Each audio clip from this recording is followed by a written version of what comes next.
Hello friends and welcome back to my channel math with interest. आज अपन class 12th का chapter number 2 inverse trigonometric function चालू करने जा रहे हैं। ये चैप्टर बहुत आसान है और स्कोरिंग हो सकता है आपके लिए, आपको मार्क्स गेन कराएगा हमेशा। तो अपन चालू करते हैं। अब जैसा कि आप जानते हैं कि ट्रिग्नोमेट्री साइन और कॉस पे ही निर्भर होती है, तो मैं साइन और कॉस लिख रहा हूँ यहाँ पे, और इसका इनवर्स फंक्शन मैं आपको बताऊंगा कि क्या होता है। इनवर्स मतलब इनकी पावर जब -1 हो जाती है तो इनवर्स ट्रिग्नोमेट्रिक फंक्शन कहलाते हैं, और ये सभी फंक्शंस में होता है। अब आगे मैं आपको इसकी बेसिक प्रॉपर्टीज बताना चाहूंगा, ध्यान से देखिएगा, बहुत इंपॉर्टेंट है, आगे काम आएगी। जब ऐसी सिचुएशन आपके पास आ जाए तो साइन से साइन कैंसिल हो जाता है और x बच जाता है, तो अपना आंसर x आ जाता है। और अगर इसकी वाइसा वर्सा सिचुएशन आती है तो देखिएगा क्या होता है। इस केस में भी कुछ नहीं बदला है, इसमें आंसर कॉस से कॉस कैंसिल होके x आ जाता है। कैंसिल अपन करते नहीं है, बस अगले स्टेप में उसको हटा देते हैं, तो इस बात का ध्यान रखिएगा, इंप्रेशन पड़ता है। अब आगे मैं एक प्रॉपर्टी आपको ये बताना चाहूंगा कि जो कॉस और सेक होता है दोनों एक ही है, बस कॉस उसका उल्टा होता है। तो देखिएगा ध्यान से कि कॉस और सेक जो होता है उसका आंसर हमेशा पॉजिटिव में ही आएगा, नेगेटिव में नहीं आएगा। इस बात का खास ध्यान रखिएगा, इसमें बच्चे मिस्टेक करते हैं और मार्क्स लूज कर देते हैं। अब मैं आपको एक टेबल दिखाना चाहूंगा, इस टेबल को ध्यान से देखिए। इसमें मैंने सारे इनवर्स ट्रिग्नोमेट्रिक फंक्शंस रखे हैं, पूरे 6 की 6, और डोमेन रेंज आपने 11th क्लास में पढ़ा हुआ है। अगर आपको इसके बारे में कोई डाउट हो तो मुझे बता दीजिएगा, मैं इसके ऊपर भी वीडियो बना दूंगा। वैसे 11th में आपने इसका पूरा एक चैप्टर पढ़ा था। तो अब देखिएगा कि डोमेन जो है और रेंज जो है आपको ये याद होनी चाहिए, क्योंकि हर क्वेश्चन में ये बहुत इंपॉर्टेंट है और काम आती है। तो ये आपको बिल्कुल याद होनी चाहिए, जिसमें खासकर रेंज याद होनी चाहिए। अब मैं आपके सामने कुछ क्वेश्चंस करूंगा ताकि मैं बता सकूं कि कौन से कैसे आपके टेबल इसमें काम आती है।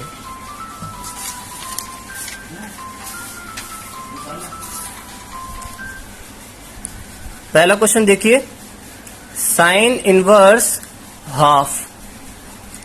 अब जैसा कि आप जानते हैं कि हाफ जो होता है वो वैल्यू होती है साइन 30 की।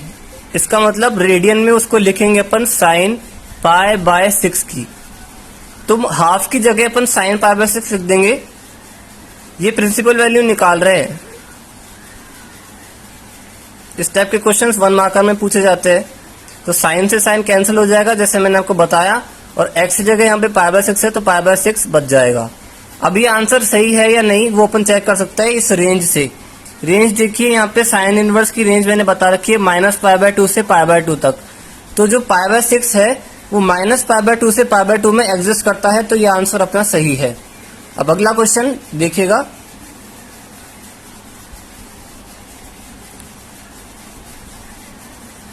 Sine inverse -1/√2। -1/√2 इसका देखना अपन कैसे करते हैं। आप सब जानते हैं कि साइन इनवर्स 1/√2 वैल्यू होती है साइन π/4 की। अब इस माइनस साइन को डिग्री अंदर ले जाइए एंगल की तरफ, और मैंने कहा था कि साइन पॉजिटिव में आ सकता है, साइन नेगेटिव में आ सकता है, कॉस नहीं आ सकता। तो साइन से साइन कैंसिल होके -π/4 इसका आंसर आ जाएगा, जो कि इस रेंज में एग्जिस्ट करता है। अब थर्ड क्वेश्चन देखिएगा, ये इंपॉर्टेंट क्वेश्चन है। इसके अंदर आपको मैंने जो कंसेप्ट बताया वो काम में आएगा, और इस तरीके के क्वेश्चन को कैसे हैंडल करना है वो भी आप देखिएगा। कॉस इनवर्स 1/2 होता है कॉस π/3, मतलब कॉस 60, और बाहर क्या था कॉस इनवर्स।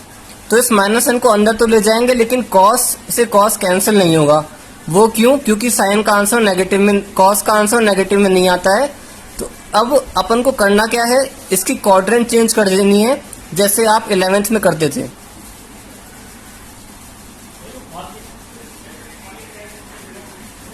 मैंने इसकी क्वाड्रेंट चेंज कर दी है।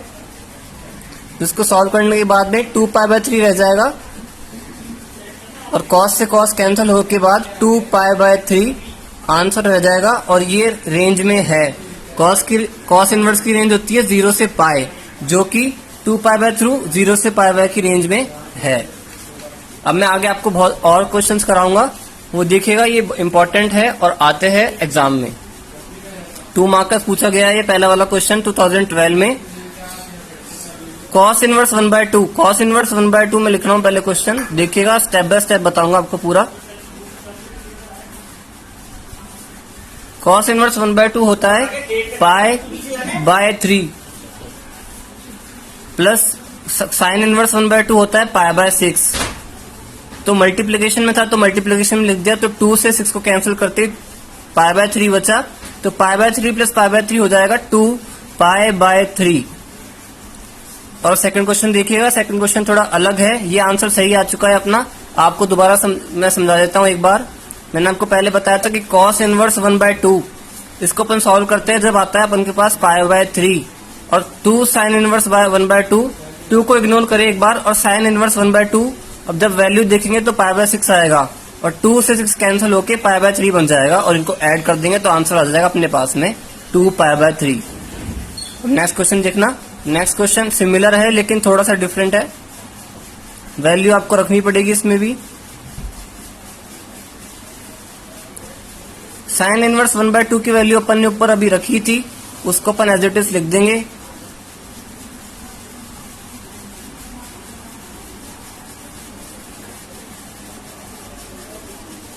इसको कैंसिल कर देते हैं, 3 बचा यहाँ पे, 2 cos π/3 tan इनवर्स। अब cos π/3 की वैल्यू हाफ होती है, तो 2 से 2 कैंसिल और tan इनवर्स लिखना मत भूल जाएगा। tan इनवर्स 1 होता है π/4। ये आपका आंसर आ चुका है। एक बार फिर मैं आपको बता देता हूं कि इसको कैसे करा है। साइन इनवर्स 1/2 को सॉल्व करते हैं जब बचता है π/6, तो 2 से 6 को कैंसिल करा तो π/3 रह गया, और cos π/3 होता है हाफ और 2 से 2 कैंसिल, तो tan इनवर्स 1 जो होता है वो π/4 होता है, दैट इज 45 डिग्री।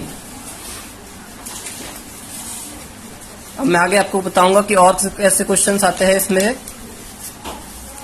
ये क्वेश्चन देखिए, खुद हो सके तो खुद ट्राई कीजिएगा इन क्वेश्चंस को पहले, फिर बाद में सॉल्यूशन देखना।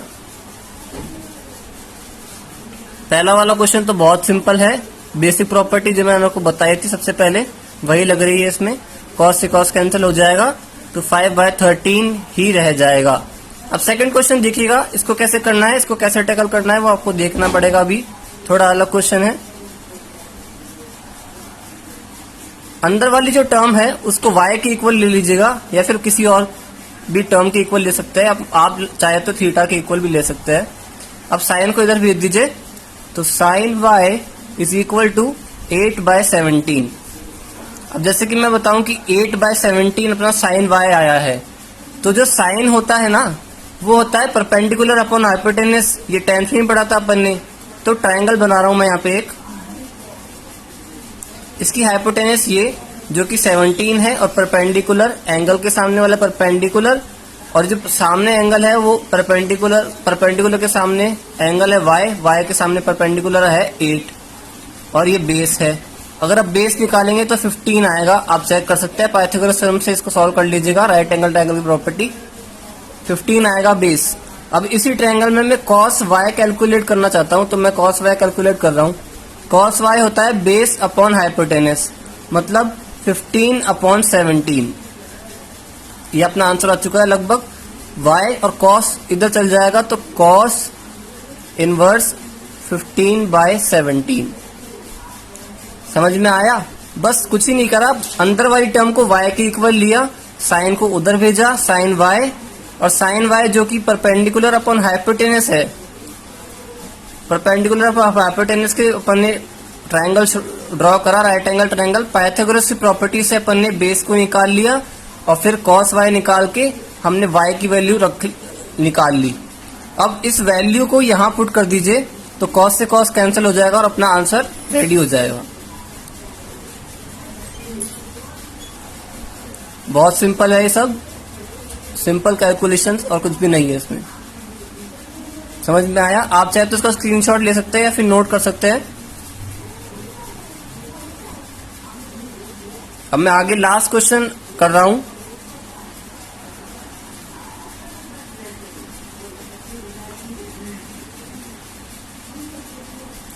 सेकंड क्वेश्चन जैसा सिमिलर है, बस यहाँ पे tan आ चुका है और ये बहुत ही सिंपल हो चुका है, tan भी आ गया है तो कोई बात नहीं,